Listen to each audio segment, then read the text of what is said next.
LegalizeFreedom.com. Why are we here? Where do we come from? Where are we going? From the nature of reality to the future of humanity.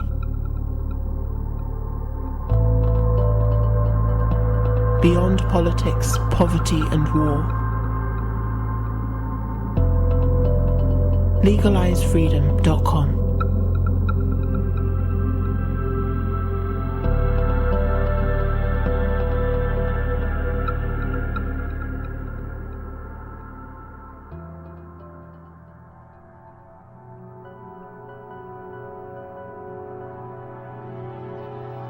Greetings and welcome once again to LegalizeFreedom.com.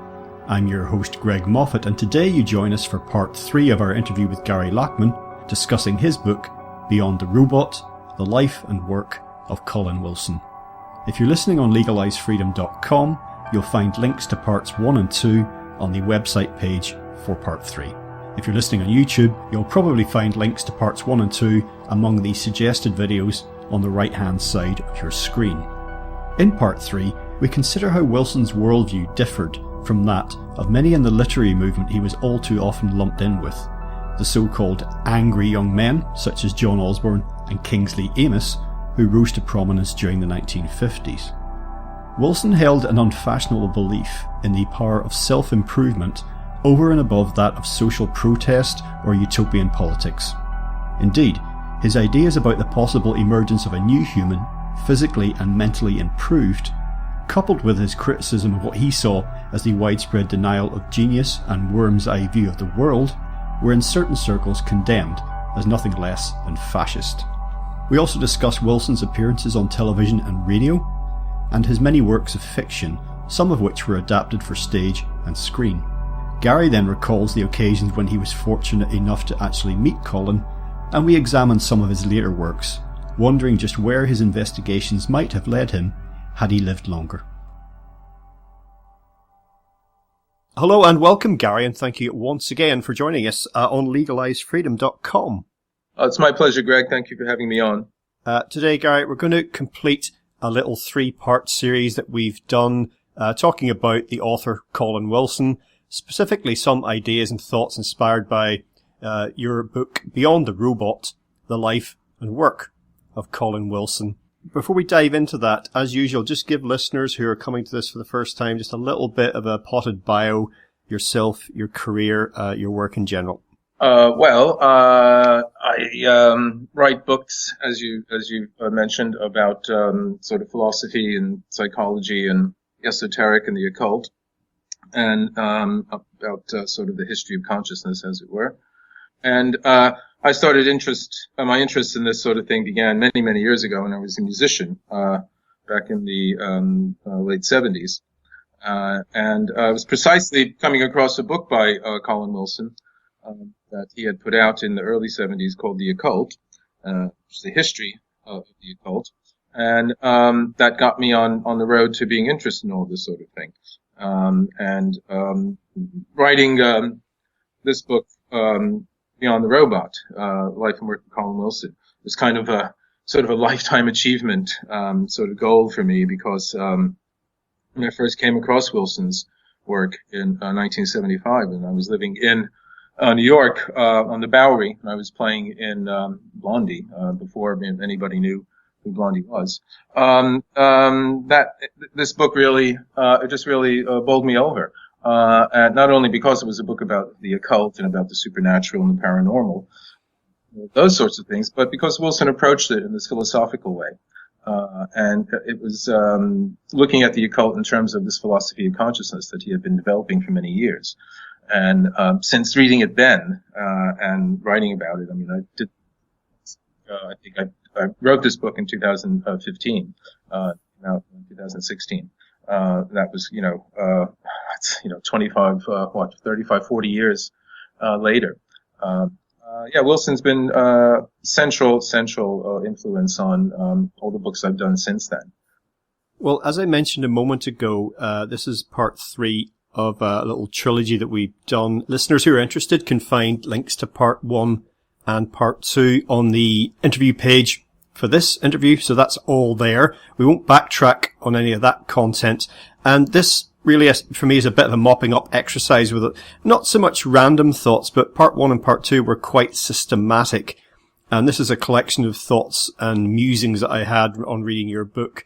So we'll just jump around a little bit from one subject to the next, all Colin Wilson related, of course. The recent reissue of his second book, Religion and the Rebel, it reminded me that Colin didn't deny the spiritual aspect of existence, far from it, and he acknowledged the role of religion in our personal and public lives, and reminded me again that he was not, as he was categorized at the time, particularly upon the publication of The Outsider, he wasn't one of the angry young men of that era who were mainly very concerned with social issues. In fact, in some ways, particularly as he went on in life, Wilson could more have been categorized, if at all politically, as more conservative leaning, with a small c. And there's a quote from him as follows: "I was aggressively non-political. I believed that people who make a fuss about politics do so because their heads are too empty to think about more important things." And all of that made me think about where we are right now. Yeah. Do we? Yeah, exactly. And I was thinking, oh God, what on earth would Wilson have made of, where we are with Trump and Brexit and what have you? And I'm sure he'd have had plenty to say and nothing in some ways.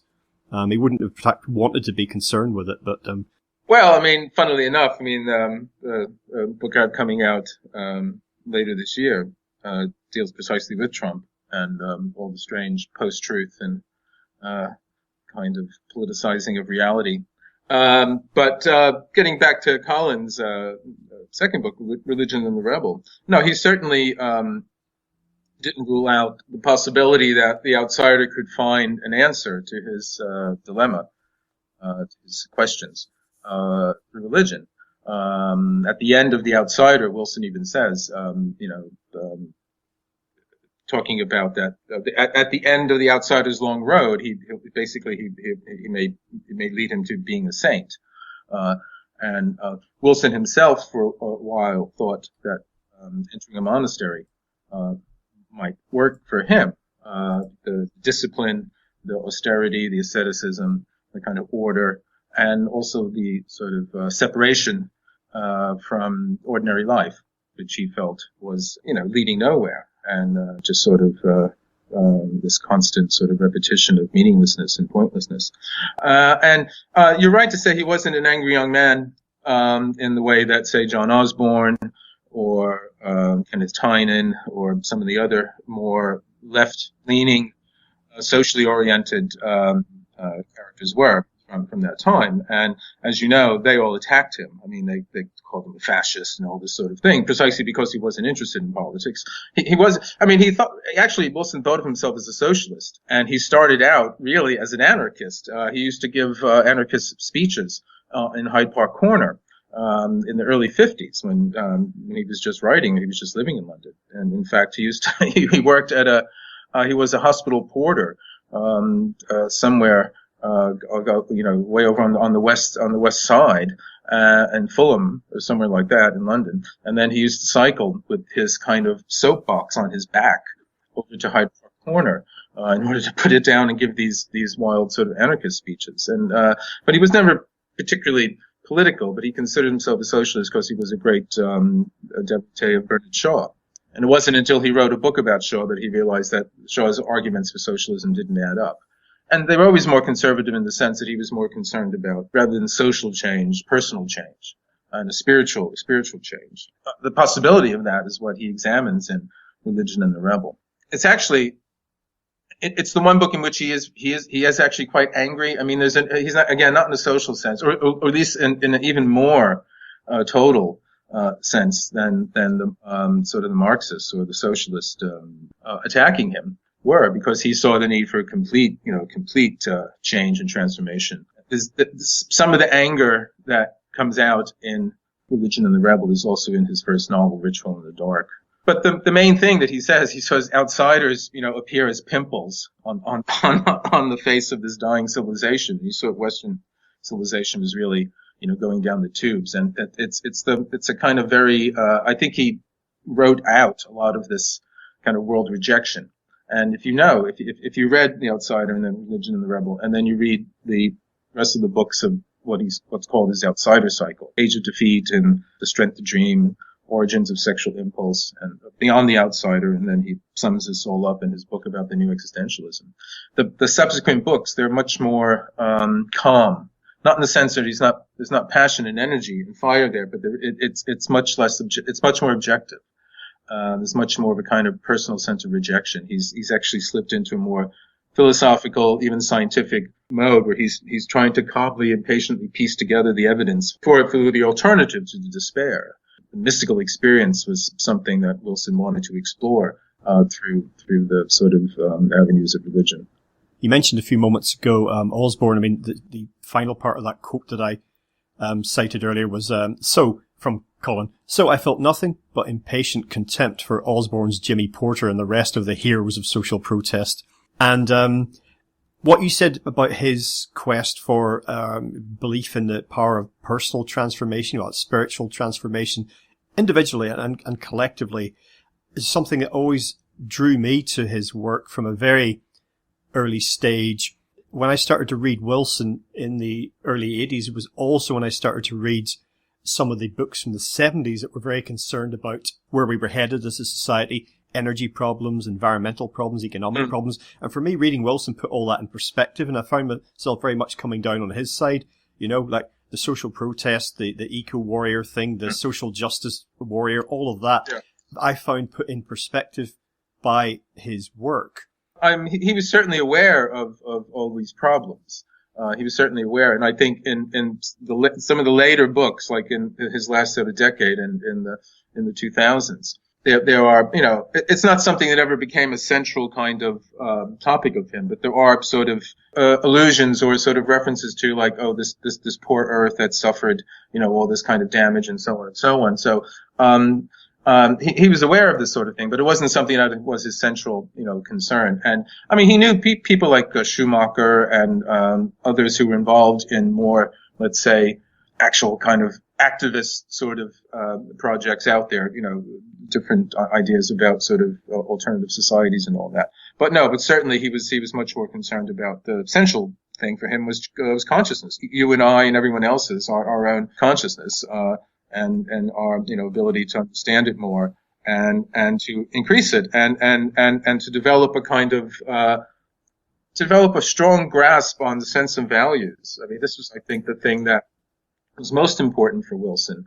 And this is where I think he differs from, as we say, a broader kind of school or concern or interest in consciousness per se, which deals more with sort of altered states of consciousness or much more kind of non-rational or mystical. Not to say that Wilson wasn't interested in this, but, he was more, I think he was much more interested in a more kind of controlled and focused and, how should we say it, a kind of controlled peak experience in the way that you're not after the peak experience for just the sheer enjoyment of it.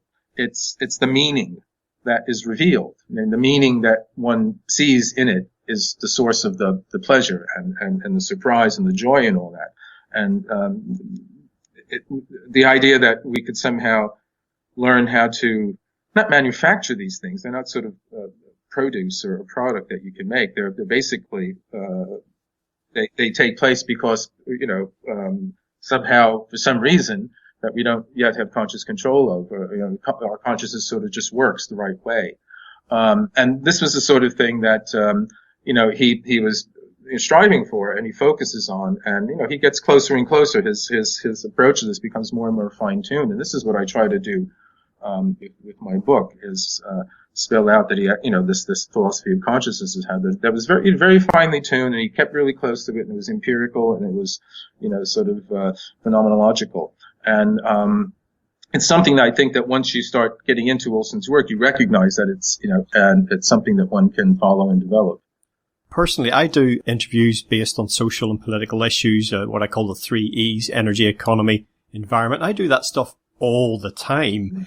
And a big dimension of that it's because whatever I think, whatever I feel, these issues affect people. People act based on their feelings about these issues, if you see what I mean. So it's a bit like saying, life is just a dream. Well, maybe, but people are living and dying and loving and hating in the dream, if you see what I mean. So these are still things that are affecting the lives of other people. However, I might feel that would like to try and transcend them as best I can.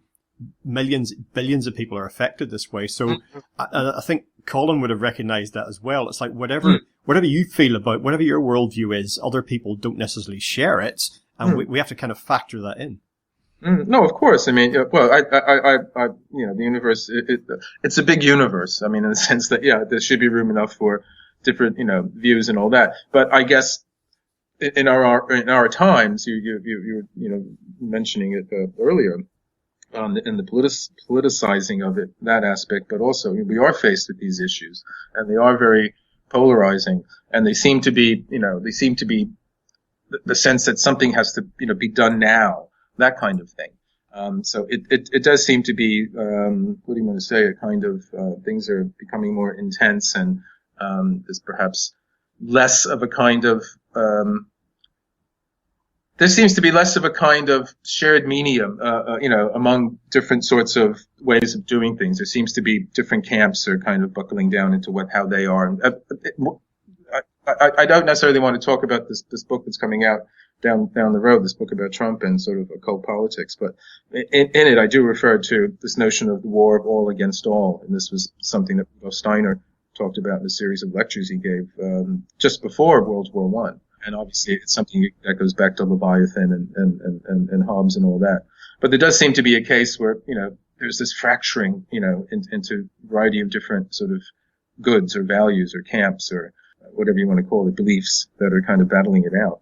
And I think, for Wilson, this would be something that the outsider, in a way, or the person pursuing, trying to, develop, along the lines that he's talking about, it has to somehow recognize that there have been other times in history where it's like this. Funnily enough, this is one of the conclusions he comes to, is sort of at the end of Religion and the Rebel, because he does go into this, talking about history and the outsider in history. Toynbee's idea of the whole challenge and response kind of process, whereby he understood how civilizations kind of rise and fall. They encounter a challenge, and if the challenge is too great, it wipes them out. If it's not great enough, they become overconfident and lazy and decadent. So it has to be just right. It's kind of, it's what I call the Goldilocks theory of history. The challenge has to be just right. And if it is just right, then it motivates the civilization to, muster the strength and the intelligence and the courage to meet it. And Wilson was, in that book, he's saying, well, this is where the outsider is. We can't succumb to the sense of despair, but we also can't satisfy ourselves with Pollyannish optimism. So it's a kind of, there's something that, although Wilson would never call his philosophy pessimism, there is something that the American historian Jacques Barzin, who lived, I think, to 105 or 107 or something like that, he had a phrase called cheerful pessimism, and I think that's the kind of detached but concerned but kind of meta overview that the outsider should strive for. Well, to quote the insufferable oaf, but sometime great songwriter Bono, yeah, you can't change the world, but you can change the world in you. And Wilson's vision of an improved society, basically through self-improvement, inner work, as it were, that always resonated with me. His idea of a new man, or we should say new human, or whatever might be more politically correct these days. And he does muse at one point in your book. I can't remember what book it's from, but it's either a quote or you're paraphrasing him. His pondering about perfect combination of strength and intelligence in humans. Would that balance ever be reached? And this echoes a little bit a comment you made earlier about some of his contemporaries around the outsider period, viewing him as kind of like a fascist or something. Mm-hmm. And the whole idea of the best people to lead, of like an improved human being, it does have that kind of unfortunate resonance depending on your perspective. Yeah. And so I could see how that would get for people who are a bit lazy and looking at his work or his ideas, that they might sling something like that at him. Or indeed, he was basically saying, don't blame society. Don't blame the world for your own sort of misgivings. And he certainly was aware of, inequality. I mean, he grew up in a very, lower class, working class family. His father didn't make a lot of money. He left school when he was 16. He did lots of labor. I mean, I don't know how much hard labor Kenneth Tynan did, who's the Marxist socialist and all this, and Wilson's digging ditches and things like that, and all this kind of thing. So, I mean, he wasn't, I mean, the funny thing, obviously, we all know is that, there's the whole Hampstead socialist kind of thing, the salon socialist, the one that, it's the middle class who are more concerned about it, the actual, people who live these wretched lives that they want to make so much better, or, have a very different view of things often. No, I think the whole idea was that, the problem isn't society so much, it's in ourselves. And this is a religious kind of point of view. I mean, Wilson, in his early books, at least, he did have a sense of original sin, in the sense that he called it, it's not original sin, but it's original stupidity.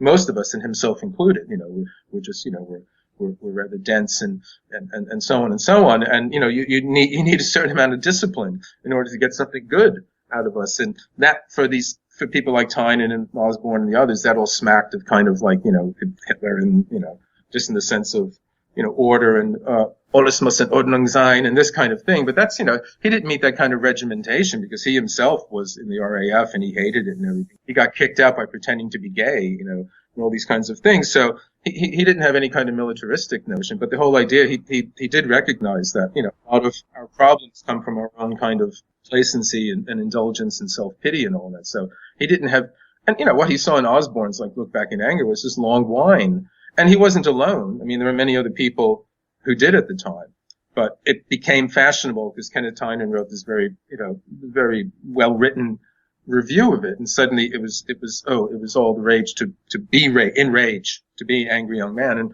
Wilson wasn't interested in anything like that at all. And he was talking about Nietzsche and Kierkegaard and Gurdjieff of all people, and all these kinds of things. And this was completely, I mean, the first case, the Brits aren't interested in any of these. Once they realized that he was serious about all this kind of thing, and he, as such a, he was very naive. If you see these very early interviews with him, he's a very young man. And, he's very innocently talking about his genius, not in the sense that, he's sort of parading his genius like Oscar Wilde. He's just very innocently, saying, well, actually, yes, I believed in myself and I had to work really hard and all this kind of thing. And he was trying to have some kind of spiritual regeneration at the time, when the other writers are more interested in, sort of basically complaining about the failures of the welfare state and so on and so on.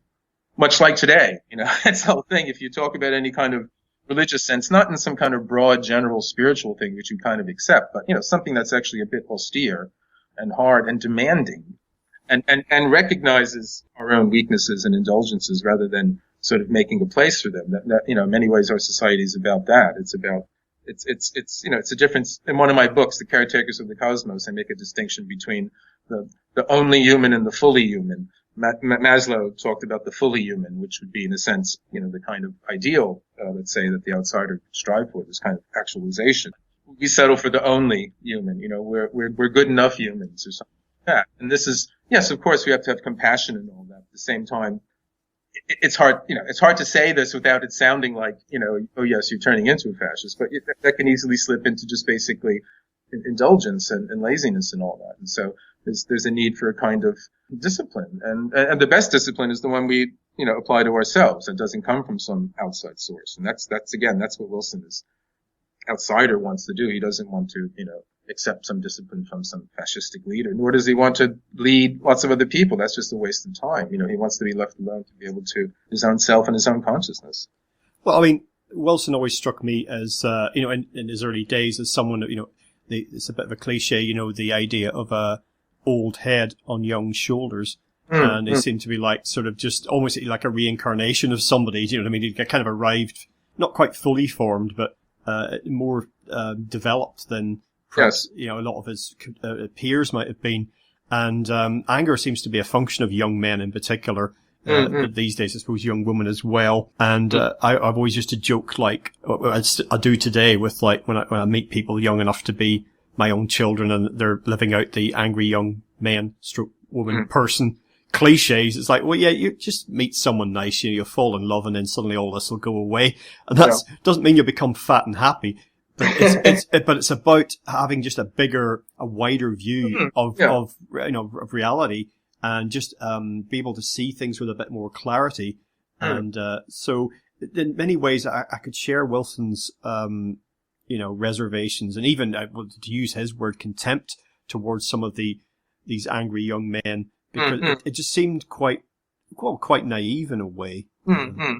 Well, I mean, it's one of the parallels I draw in the book, I think, in a couple footnotes, is that it reminded me very much of the punk phenomena, because sort of the tabloid writers at the time, they were always egging on people like Wilson and Osborne, these others. Oh, come on, be angry, do something, because they were looking for copy. They were looking for newspaper copy then. Just like today, we look, God, there's much more of a voracious appetite for it now than then. But people were looking for scandals and all this kind of thing. And Wilson even says it happened in the silly season in the summer, in August, with Parliament's out.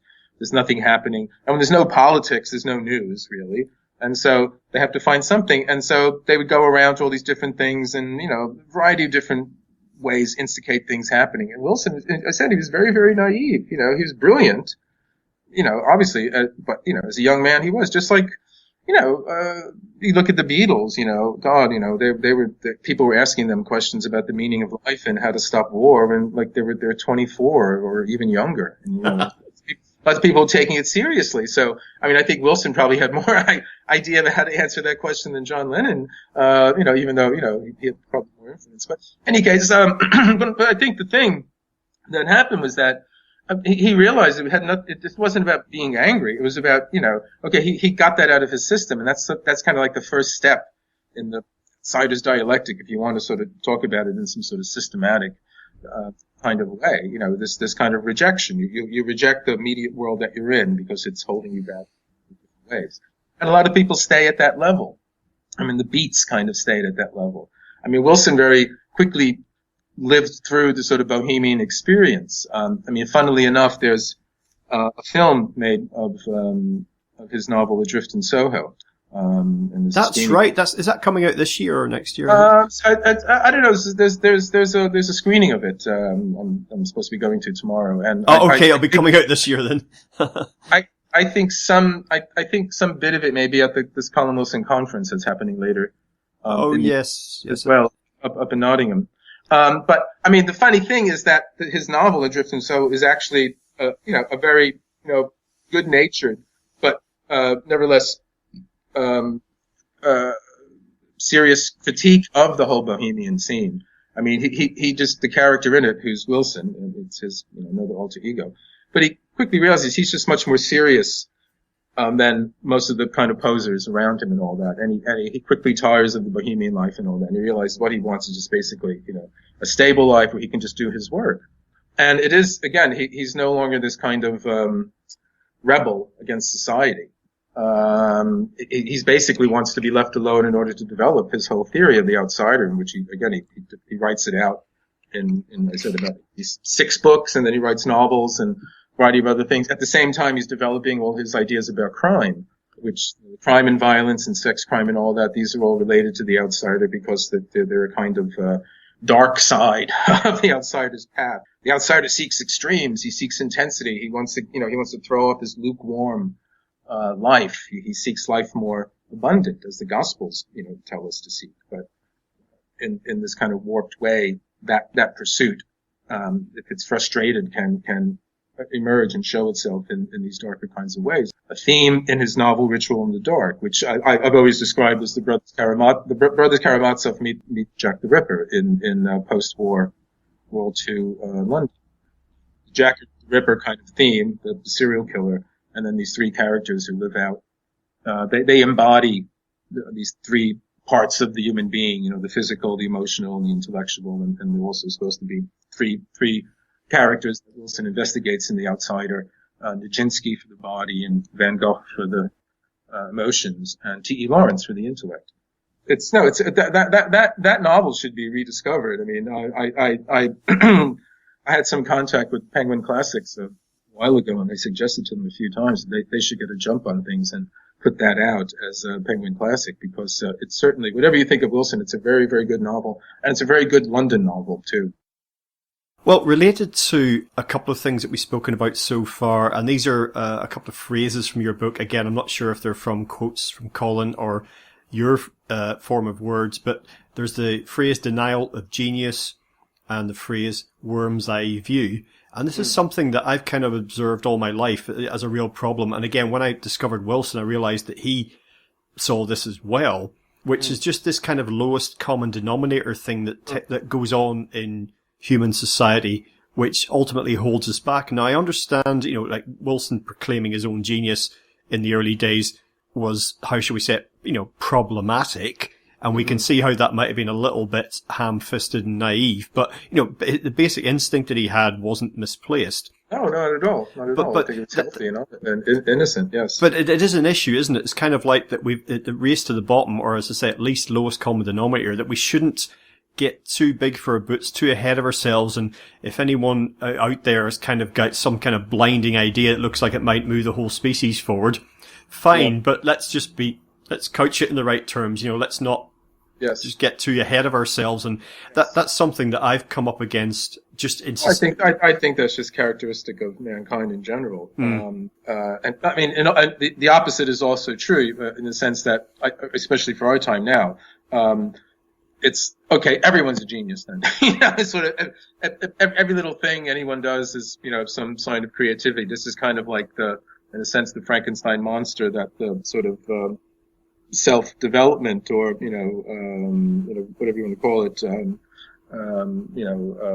self-actualization kinds of thinking, self-help, human potential school is kind of created in the sense of it's inflated it. But no, I know exactly what you mean. Funnily enough, I just was rereading these stories that P.D. Uspensky, the Russian writer and philosopher who was, he's best known as a sort of expositor of Gurdjieff's ideas, but he was a brilliant thinker on his own. And in his early career, he wrote fiction. He wrote a novel, Strange Life of Ivan the Sokin, and he also wrote some couple short novellas that they were called Talks with the Devil. But in one of them is the character called the Inventor. This is the story, and he just says very much the same thing, in the sense that yes, you can, some brilliant new thing can be made and all that, but the difficult thing is getting, people to accept it, in the sense, because we're all very happy with the way things are, and we don't like to be sort of taken out of our rut and our routine and all that. And but also, and also what you're saying, this kind of social sense that no, you're not supposed to think you're that much better than anybody else, or we're all equal. This is the kind of thing that nowadays is such a kind of buzzword, this equality kind of thing, which I mean, what do you want to say? If you say, well, yeah, of course, yes, but hold on a minute, what do we mean exactly by that? Then suddenly, you're on the alt-right or something like that. But that's, we all know this is a problem. The whole idea of this kind of forced egalitarian or forced equality is, in the long run, it has very retrograde effects. We can see it in history in places like that. And this is the kind of thing, Wilson's idea of, well, just basically, the whole idea wasn't to go around proclaiming your genius, but to actually, just have confidence in yourself. And again, he came from this working class background. He came from living a sort of milieu or a small world. Nobody ever thought about anything more than, the Sunday papers and, playing the football pools or something like that. So it was this very, very limited, kind of world. And I mean, I grew up in what's called in the States a blue-collar family. I mean, my father and mother, they both worked very hard, and they had about 2 or 3 jobs at any time, and they worked and saved, and finally could own their own home and all that kind of thing. So actually, I think I grew up in a better kind of situation than Wilson, but still, it was a rather small kind of world where your concerns were very, very limited. And if you're at least bit adventurous, the least bit curious, the least bit intelligent and want to understand, and this is a natural human appetite. This is, Maslow says we as much as we have an appetite for food and all that, or for sex, we actually have an appetite for knowledge. We have an actual need to know and need to understand, and not only for utilitarian purposes. Of course, we use it for those, but just for the sake of knowing in itself. And this was the kind of world that Wilson had to fight against. And it's a shame that I'm a genius kind of line got tagged to him when he was a young man. But again, this was mana for the journalists at the time, because this was the kind of thing they could get a lot of mileage out of. But the other side of it is that belief in himself sustained him. It had sustained him for the 10 years pretty much before he became, known, that he was since his teens and, he was writing. And then for the years sort of in the wasteland after the total rejection of him, because again, going back to Religion and the Rebel, his second book, it was completely massacred. Critics just tore it apart. All the critics who had singing his praises of The Outsider and had made him the boy genius a year or so before completely, just took him to task and rolled him over the carpet and whatever, and the coals and everything else. And, T.S. Eliot, other people told him, take a break, don't write for a while, maybe get a job somewhere at a school or something, and then, let all the scandal die down. And he refused. He just kept writing. And again, that belief in himself sustained him during a period where his books weren't getting reviewed. He could always get a publisher, but they didn't sell lots of copies. He certainly didn't sell, a book of his didn't sell as much until the Occult came out. Yeah, so let's just take a different turn now and talk a little bit about Colin in the media. That's specifically broadcast, radio and TV. YouTube is a goldmine, isn't it, really, for all sorts of little nuggets that turn up there, shows, radio, television, you name it, film, all sorts of things that you never knew about or thought had disappeared forever can turn up there in whole or partial form. So I've been able to discover all sorts of Colin content, if we put it that way, on venues like YouTube. And I was particularly taken by the Leap in the Dark. I think they made 4 series of that, and Colin was in presented series 2 and 3, quite short series. And this was a British-made TV series dealing with sort of all manner of esoteric things. And I thought that it reflected on what little seems to remain, or perhaps what little there was in general terms of Colin Wilson as a media personality. But because I thought in many ways he'd be ideal, because he's always well spoken, very erudite and articulate, and even the sound of his voice was pleasing to listen to. And I remember when I was growing up watching Arthur C. Clarke's Strange World. And I'm not sure if he followed that book up with Arthur C. Clarke's World of Strange Powers. Now, I know he made a Strange World TV series. I'm not sure if there was a second one or not. The point being, he was virtually a celebrity along the lines of contemporary popular scientists, or certainly of along the lines of Carl Sagan. Yeah, exactly. And I could very much see Colin, although very different person, very different thinker. I could see him in that role. I could have seen Colin Wilson, if not BBC One, certainly BBC Two, prime time in his heyday, but that never quite happened. Well, obviously, I wasn't living here during that time. I was in the States, but I do know about Leap in the Dark.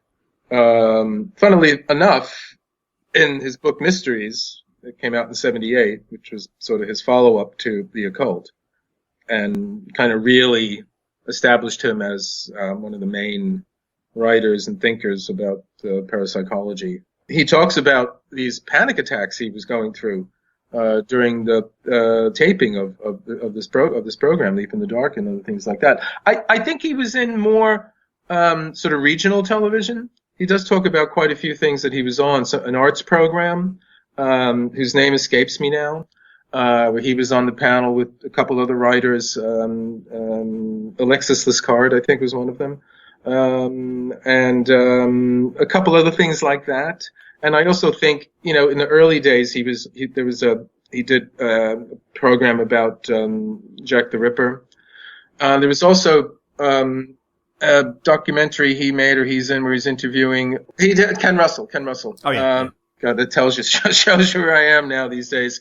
But no, he knew Russell, and he actually did a book about him. And I've seen this, Colin Stanley, who was, Colin Wilson's bibliographer, and was also the publisher of Pauper's Press. It's, Cottage Press, devoted to Wilson studies and, other writers who are writing about, similar sorts of things. And he's also responsible for the Colin Wilson archive that's up in Nottingham University Library, where the, conference will be later on this year. He had a copy of videos of him in talks and things of that sort in later life.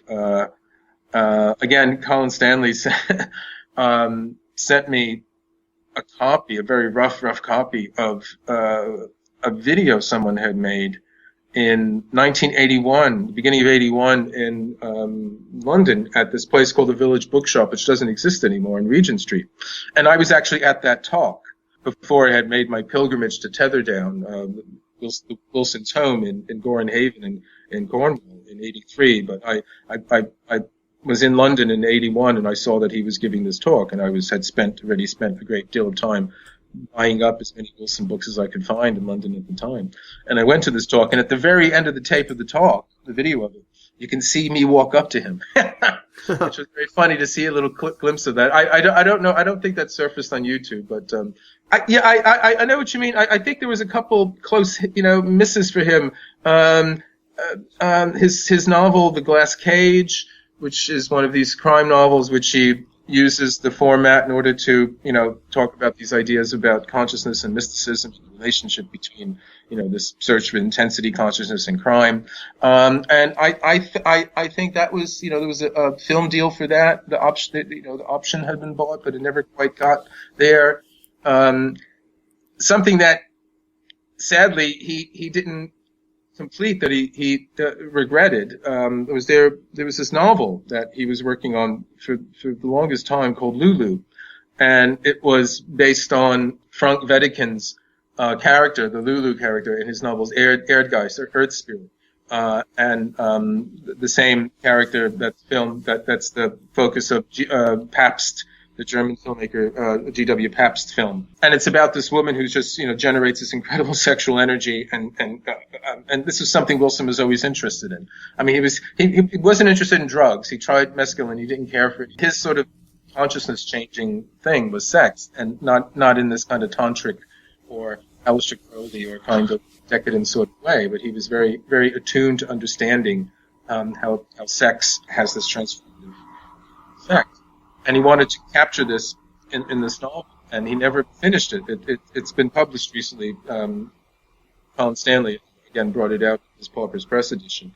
But it was actually, a dramatization was commissioned by the BBC, and he somehow wasn't able to do it. They weren't able to finish it. This is one of the things that, who knows, if he had been able. But, there are these strange bits and pieces. He wrote, he didn't get a credit for it, but he wrote a great deal of the script for Dino De Laurentiis's film Flash Gordon. He didn't want his name on the credits, but he wrote a great deal of it. So there are these little strange bits and pieces where he pops up. But I know what you mean. He never quite planted. I mean, he planted himself in books, obviously, and he was in magazines and newspapers and all. He wrote for the the Mail, Daily Mail. He was sort of like their Mystic Meg in a way. We're talking about his fiction there in passing, and he is on record as saying no philosopher is qualified to do his job unless he is also a novelist. And he wrote about the form of the novel itself as a tool or technology in the quest for his famed Faculty X. Yeah, absolutely. And we mentioned earlier Ritual in the Dark, the early novel, Adrift in Soho, the one that we were talking about earlier, being adapted to a movie coming out this year. Some of his best known ones are The Mind Parasites, his kind of Lovecraftian homage or update, or however you like to put it. The Philosopher's Stone is also very good. There's The Black Room, which I particularly enjoyed. The Spider World series, the sort of later ones, which are him as most populous perhaps. Space Vampires, which was made into the film Life Force, and I was only made aware of that film adaptation upon reading your book, and I then I then went and watched Life Force, and it was kind of like, okay. Yeah, it has very little to do with with the book. Well, I mean, my joke about that film that there are two good things about that film, and the leading actress has both of them. Ha! Well, I think that sounds horribly sexist, but Well, it is what it is, That's, I know what you mean. No, I tell the story that he tells, or the anecdote that he tells about how the novelist John Fowles once wrote Wilson a letter. In the letter, he mentioned the film version of his novel, The Magus, this great novel of his, which was made into. I haven't seen it for years, but I do remember it not being a particularly good film. I think it's Michael Caine No. Is it Michael Caine? I forget who plays the lead, but it's also Anthony Quinn is in it, and so on. And then when Life Force came out, Wilson sent Fowles a postcard saying, I've done you one better. This is even worse than the film version of the Magus. But I think The Black Room is one of his most important books, and it's one I think what he's very good at is adapting sort of genre fiction for his philosophical purposes. And yes. if you want to get all kind of lit crit about it, he was doing a kind of postmodern strategy well in advance of it, taking kind of whatever, the genre, the mystery genre or the erotica genre or, the science fiction or the horror, and then using it for his own purposes. And he was also doing this kind of time slip sort of thing, where there's scenes in contemporary time and then in the past or something, in advance of Peter Ackroyd doing it, and that was his thing in most of his novels. Wilson was doing that in his novels. Philosopher's Stone, he does that, which is one of my favorites too. In the Mind Parasites, that's the classic. This is where, again, he's basically, if you want to understand Wilson's philosophy, you just have to read that, because it's kind of Husserlian phenomenology meets Lovecraft, as you say, and he's just able to create this kind of narrative, and so much of the action in it, as it were, takes place in this interior world. There's no ray guns. It's all these battles going on, but it's battles within the mind. These psychic parasites that have invaded, the consciousness, human consciousness, and they've been responsible for the deaths of all these geniuses over the years. Whenever any one of us gets aware that these parasites are these vampires are in our mind and sucking us dry, and make efforts to get rid of them, then they crush them.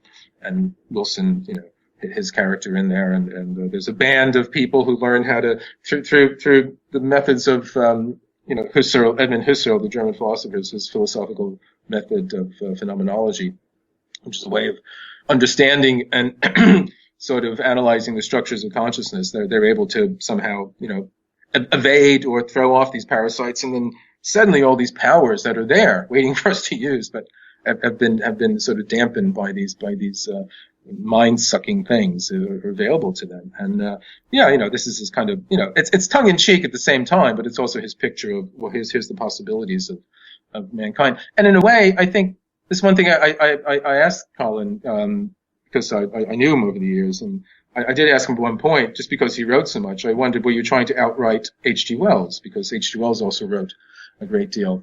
And even though I think, Wilson said that Shaw was a major influence on him, I think in many ways he's more like Wells, just in the sense, obviously, he wrote novels and books of nonfiction, whereas Shaw is mostly known for his plays, and the prefaces. But also using, the science fiction or using the novel for his philosophical purposes. And you were saying how, he even writes about using the novel for philosophical purposes. He has a great book for writers called The Craft of the Novel. I haven't tried fiction myself yet. I'd like to do that before it's too late. But if you're interested, and even if you're just interested in his ideas about fiction writing, The Craft of the Novel is a wonderful book. And it's also, he also applies these ideas in different books of his about, what he calls existential criticism, Strength to Dream. And he's very good when he's writing about other writers. I think that's one of his great talents. He's most known for writing about the occult or the paranormal or existentialism, or let's say in his last years he was writing a great deal about ancient civilizations, the kind of Graham Hancock kind of thing. But he's very, very good writing about other writers, and he's very good at getting into how they work and their mechanics. And I would say, if anything I write is at all readable, it's because I picked up this kind of narrative style, whatever, movement. I wouldn't say drive. But this kind of movement that he has, because it's basically motivated by a kind of interest and curiosity, and one to understand something. And this is where his optimism comes in a lot too. Yes, he's very much into the intuition and the mystical, and this other mode of consciousness, right brain. He writes about that a lot. But it's also very much driven by this insatiable curiosity and as I said before, this kind of appetite for knowledge, wanting to know and wanting to understand, and in that sense, furthering precincts of our own kind of existence, pushing the kind of walls of our own being further out, and the more we understand. And I think that's one of the things that he shares with Wells, is this kind of curiosity, this optimism, this belief in man's ability to understand his own experience. Yeah, well, you mentioned his interest, particularly latterly, in ancient civilizations, Atlantis, for example, and the whole idea of aliens and UFO visitations, what have you. Something that he spoke and wrote about. I don't know what you feel about some of the later books, because to some extent he was almost commenting on work that other people had done in a way. For example, you mentioned how he did come late to the UFO phenomenon, and looked at that, gave it his consideration, weighed in with his thoughts and opinions. So just, your thoughts on his last works, or latter works, I should say, and also, I don't know how much thought you've ever given to where he might have gone, what might have been next for Colin Wilson, had he been 20 years younger and still been publishing now. Oh, well, yeah, okay, well, back to the first part of that. I mean, the later books, he did get, in the sort of mid-90s, he became interested in Atlantis. He tells a story. He became interested in this, in the early 90s, when he became aware of the stuff that was coming out with John Anthony West and Robert Schoch and Schwaller de Lubitsch, and the idea that the Sphinx was much older than the official account, and so on. And again, he was approached by Dino De Laurentiis with an idea, for a film script. Apparently this is something that he did, a few times, where Dino De Laurentiis, the 70s, 80s, film producer of great kind of schlock hits. He basically, just put Wilson in a room in a hotel somewhere, said you could order anything you want and, just give me a script and, by the end of the week. And so Wilson would just write away and do this. And one of the things he did was about Atlantis. So this was sort of on his mind. And then he did this book called, From Atlantis to the Sphinx. And he raised the question of, okay, yes, there may very well have been this earlier civilization, prior to what we recognize as the dawn of civilization now. But, fine, that's interesting and all that. But in the long run, what does it mean, for us? And then he came to the conclusion that, he believed that they had a different kind of consciousness than we had. And so it got him into his, usual kind of, area, which is talking about consciousness. And so he produced this book that became, more as kind of a bestseller for him. Again, this, From Atlantis to the Sphinx. And this was, I think, 96. In fact, I remember that's when I first moved to London. And I remember going with him. He was in town to a couple talks he was giving in a couple different places. And then he followed that up with, there was another book. He got involved, with, someone that he later had a falling out with. I'm not going to mention their name, but this fellow, had done a lot of research into a fellow named Charles Hapgood, who was a geologist, American geographer. And he had come up with the theory that there had been an ancient maritime civilization, prior to, what we officially recognized as the dawn of civilization by some, several thousand years. It was sort of along the same lines, just in the sense, let's say, as Jean Michel, when he talked about in his book, The View over Atlantis. It wasn't so much about the actual, famous continent. It was the idea that there was this kind of prehistoric civilization earlier than the Egyptians and whatsoever, and that, subsequent civilizations like the Egyptians and other places had inherited much of their knowledge and so on. So it was in that kind of area. And he did this book called The Atlantis Blueprint. It was based on this other fellow's work of, different sacred sites, were located across the planet, and they all were connected in a variety of different ways, and so on and so on. And he got involved in that. And one thing that happened was that, in the process of doing this book called Atlantis, Wilson had a chapter about the Neanderthals, basically suggesting, or at least raising the question of could Neanderthal have been, the ancestor actually, created this civilization, this prehistoric civilization. And Wilson's friend Stan Gooch, who was a psychologist, who switched from psychology to writing about the paranormal, in the 70s, wrote many fantastic books, one of which was called Total Man, his first book, which was actually a brilliant book. He believed that Neanderthal was much more intelligent, and in fact, funnily enough, it's a bit of a tangent here, but funnily enough, a lot of the things that Gooch wrote about Neanderthal, and he wrote these 3 books, Neanderthal, Total Man, and there were Personality and Evolution, and I think the Neanderthal Question, there were 3 trilogy of books, and many of the things he said about were his suggestions. Gooch had speculated that Neanderthal may have been intelligent enough to have had some kind of civilization and so on and so on, and Wilson wanted to introduce this material into the book.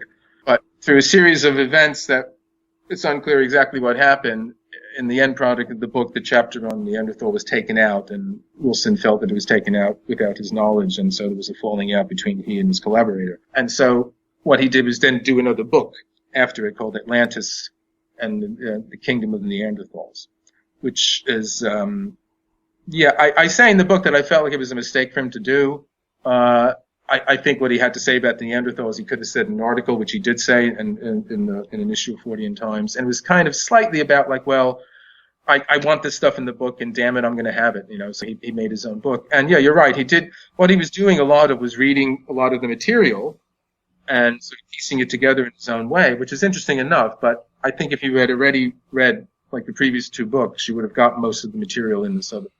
And it's also, from my own point of view, I have to say, I love Colin's stuff. I've read it over and over and over and over again for years and years. But these are my least favorite. I do feel he was getting too much into a variety of different things that are, what can we say? At best, still speculative, kind of like Priory of Zion sort of stuff, and Freemason accounts of Freemasonry, the Hiram Key, and things of that sort. What he did the last couple books, after he wrote about, what he had to say about ancient civilizations. I think in these 2 last books, he came back to what I feel he was best at doing, and what his work was about. And one was his take on the Angry Young Man period, a book called The Angry Years, and that came about because he was quite unhappy, or in fact you could say angry, at the writer Humphrey Carpenter's book called The Angry Young Years, which he felt was a travesty. Carpenter was a biographer of Tolkien, and he wrote that book about the Inklings, which is a very good book. But this book, Angry Young Man, was actually, according to Wilson, not very good. And so he wanted to, give his last word, because he was one of the last ones alive, from that time. Most of them had died, and so he was quite able to say what he had to say about them without worrying about, being sued for libel or anything. And it makes it a very good gossipy book. And as I say, he's very good when he's writing about other writers.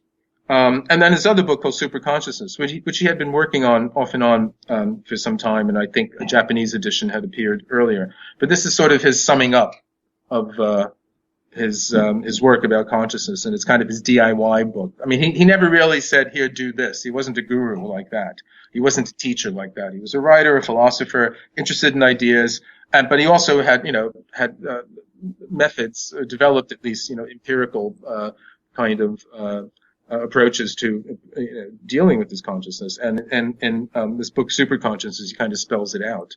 And in fact, a couple of years ago, I did a class, an online course in that book for the California Institute of Integral Studies. And most of those people had never heard of Wilson before. They were actually quite, surprised that here's this whole philosophy of consciousness they'd never heard of. So just as we draw things to a close for today, Gary, just a couple of final points. A general one we as a species seem to need challenges. I mentioned this kind of reflecting on what you said earlier about, Toynbee's challenge and response, just, how we move forward, but also the Goldilocks aspect of that, not enough to crush us, but not so little as to, for us to remain unmotivated. And I was reflecting on the whole idea of the outsider, perhaps what we're working towards, maybe a society where outsiders are the majority. They're no longer outsiders.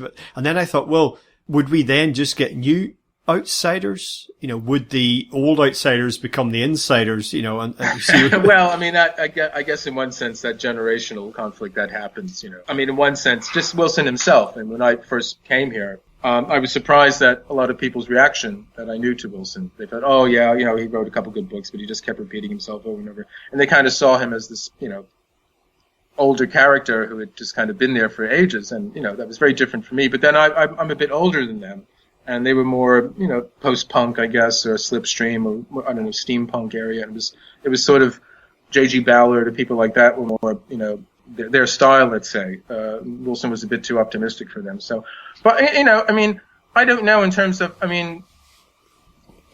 like civilization getting better or society getting better. Yes, one hopes. I think Wilson believed that there were signs that there was a possibility for this. This is where he talks about the shift in consciousness, Western consciousness, with the Romantics, and this kind of suddenly, the imagination becomes something that is much more powerful. It's as if suddenly, it got high octane petrol, and it could flare up into these, ecstasies that the Romantics, from Goethe to Blake to so many others. And again, for some it was too much, they burnt out. But it was a sign that there was, man had this potential, for these ecstatic, more powerful states of consciousness. And the idea was, how do we understand them? So for Wilson, it's not something that's going to happen overnight, but gradually there could be more and more people who do have a greater grasp of this, this notion. And also, he was optimistic. I think he believed that, like Abraham Maslow, the psychologist, believed that there were more people out there who actually were trying to self-actualize. They were trying to have a life that centered around values greater than just creature comforts or, inquisitiveness or, fear-motivated drives. More being motivated. Things that have meaning, intrinsic meaning. The literary critic or academic George Steiner has a wonderful phrase which he calls the sovereignly useless. It's about things that have no utilitarian value, let's say, but they have an immediate kind of meaning, content value. And this was something that Wilson was interested in. He wanted to learn how to tune into these kind of things that are there all the time, but because of our sleep, as Gurdjieff would say, or because we're subject to the robot, as Wilson says, we don't recognize them. So I'm optimistic. I tend to think of something along the creative minority. I don't know who they are. I'm assuming they're out there. I'm doing this, so there must be other people. I can't be the only one. You're there. You're doing stuff too. So I don't see it as some kind of concerted movement, but as a gradual kind of, what do you want to call it, kind of development. If you talk about non-locality with, sort of particles, or non-locality with neurons in the brain, so perhaps there's non-locality in the wider kind of social or planetary, dare I say it, kind of sphere, where, people working along similar lines but not necessarily concerted, together, but it's happening in some kind of broader overall kind of way. And it's precisely what people like Hermann Hesse in the early 20th century and Uspensky themselves were saying when they would meet people from different backgrounds, different races and cultures and nationalities, and all of them spoke the same language. It was this, and I think, each generation or different times there's different variants of that. There was something like that, pre-New Age in the 80s, what was called the Aquarian conspiracy. It was before it was called the New Age, and it was this general kind of sense. It sounds kind of corny now and all that because we live in a very cynical time. But again, this whole idea that, little sort of pockets of intelligence and maturity, let's say. That's something to aim for. Let's aim for that.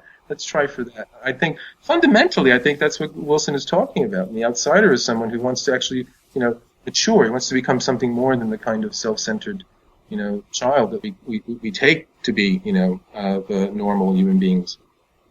So I'm sure you could talk about this for hours, but I've got to ask you.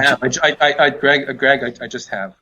Well, I was going. Just teasing you. Sorry. I'm sure you could talk about what. I'm sure you could talk about what I'm just about to put to you for hours. Right, I've got to ask you about meeting Colin Wilson, because it's something that I never did, and unfortunately, as I said to you in a previous interview, I had, when I read Superconsciousness, I had decided that I would interview him, and unfortunately he passed away. But just tell us just a little bit, just for a moment or two, about meeting Colin. Well, if asking him for his autograph at the end of that talk in January 1981 at the Village Bookshop on Regent Street counts as meeting him, then that was the first time, but that wasn't quite really. The real sort of official meeting is when I went on a pilgrimage down to Gorin Haven, where he lived. And this was in the summer of 1983 when I was on a kind of mini search for the miraculous with a friend of mine. And we had gone to, kind of some sacred sites, Chartres Cathedral and Glastonbury and Stonehenge and Avebury, and we went to Gurdjieff's priory in Fontainebleau, found, where he had his Institute for the Harmonious Development of Man, and so on. And then we separated at one point, and one of the places I wanted to go to was to meet Colin, because I'd been reading his books since 1975, and I had been collecting them, and so on and so on. And I remember I had a copy of Mysteries with me, because I was very much into the ley line thing at the time, Earth mysteries. That was very big. And one of the other things I was doing in Cornwall was, had my ordnance map, survey map, and all that, and I was checking out these standing stones in fields of cows and things like that. But I finally just. I forgot how I got his phone number. I got his phone number from I now realize I got his phone number most likely from a malicious bookseller in London who wanted to bother him, because he said, oh yeah, he likes visitors.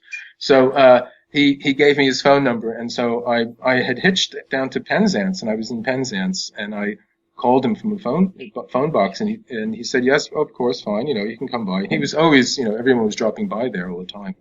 And I remember I took I got the train to where is it? St. Austell, and his wife Joy picked me up, and drove there to his place. Big kind of house, nothing particularly fancy. It's full of books, mostly. I don't know, 40, 50,000, copies of books and CDs and, I don't think it was CDs by then, albums and things of that sort. I mean, over the years, I went back many times, it's more than that. And basically spent an evening, drinking wine, and he was explaining to me Husserl's ideas about phenomenology. And as I say in the book, by the end of the evening, I thought I had it. No, but it was, it was the beginning of, I guess, a mentorship on my side. No, I mean, over the years, I just, visited him often. And at one point, when I was living in Los Angeles and I was working at, biggest, metaphysical bookshop west of the Rockies called the Bodhi Tree, no longer exists. Wilson was coming to LA to give some lectures, and I was house sitting for one of the owners of the bookshop, and they had this fantastic, Zen castle up in the Hollywood Hills, Laurel Canyon, kind of Joni Mitchell territory. And I said, why don't you stay with me? And so he did. So he stayed at this place I was house sitting for. And we had parties there and all that kind of thing. So, over the years, it was, I mean, many other people, he had lots and lots and lots of people visiting him all the time. So I wasn't, favored in any way, I don't think. But I certainly kept up correspondence with him as long as I could. And whenever he came to London, I mean, I started living here in '96. We would get together and so on. It was. What can I say? I'm very glad that I had an opportunity to get to know him and also get to know his family. I feel very close to them. As far as I can tell, they're very happy with the book. Well, final thought. You mentioned earlier, speaking about writers and how Colin was very good writing about writers, and he met so many major literary figures, many of whom were more famous than him, just in crude terms. I don't know if he ever met Dennis Wheatley. That's one thing I always wanted to ask him about, because I'd be fascinated by the conversation they might have had. I don't think so. But I remember at the point, I used to have this thing where, well, I suppose I still do. It's kind of like not fantasy football. It's fantasy dinner, fantasy dinner party. Like, if you could invite and have turn up anyone you like to your house for dinner party, who would be there? And my list had always included people like Peter Ustinov, Gore Vidal, Clive James, Alan Wicker, Christopher Lee, Peter Cushing, Vincent Price, who actually I was going to get to do the cooking because he was a bit of a gastronome. Oh. And I remember the point when I added Colin Wilson to that list. That'd be a hell of a party, really. Oh, yeah, sounds fantastic. Well, what it sounds like is there used to be an old TV show back in the 50s in America, the American he was a kind of cerebral comic Steve Allen. I don't know if he ever translated over to the UK, but he had this, he had a program called Meeting of Minds, and then he would have these sort of, kind of round table, but it was someone like, William Blake and Einstein and Picasso and, whatever, all these different people, again, and kind of, shooting the intellectual breeze, as it were. Well, there's a wonderful story, I retell, where Colin, when he was still a young man, on his first trip to the States, and he was in California, and he had met Christopher Isherwood. They had become friends, and they had corresponded. And this is when Isherwood was living in Santa Monica, I think since the 40s, and Wilson was lecturing nearby, and so Isherwood invited him, and then it somehow turned out that Henry Miller had wanted to meet Wilson and found out and sort of invited himself over to Isherwood's as well. And Isherwood wasn't particularly happy about that because he had met Miller before and thought he was a bore. And then on top of that, then they all climbed into somebody's car, Isherwood, Miller, and Wilson, and they drove over to Aldous Huxley's place. And it was just a scene where it's like Wilson, Huxley, Isherwood, and Miller. And, Wilson has his account of it. I think there's a brief sort of mention of it in one of Christopher Isherwood's diaries or something like that. And I don't know what Miller or Huxley ever wrote about it. But you can imagine, here he is with, he said good things about Isherwood. He's very respectful toward Huxley, but if Huxley's read any of his literary critical books, he does take him to task for his heroes being very weak and kind of ineffectual. And then Miller, he wrote about how much he sort of appreciated his sort of Whitman-esque vitality, but he thought in the long run he didn't have much to say. So, and then you have this kind of young, Wilson, basically just really revved up, full of beans, as it were. And Colin himself, he was always I've always seen him rather quiet, he's very polite and very quiet, but I always he even says, like, the last thing he wants to do is talk about, sort of ideas after he was writing all day. He even said, I'm a very poor host. People would come. He would get up at 5 a.m. and read for a few hours, then work all day. And then he would end at, sort of 4-ish or late afternoon, go for a walk on the cliffs with the dogs, come back, have white wine, smoked salmon and avocado, while Joy prepared the meal. And then he would watch the TV news, I think ITV or something like that.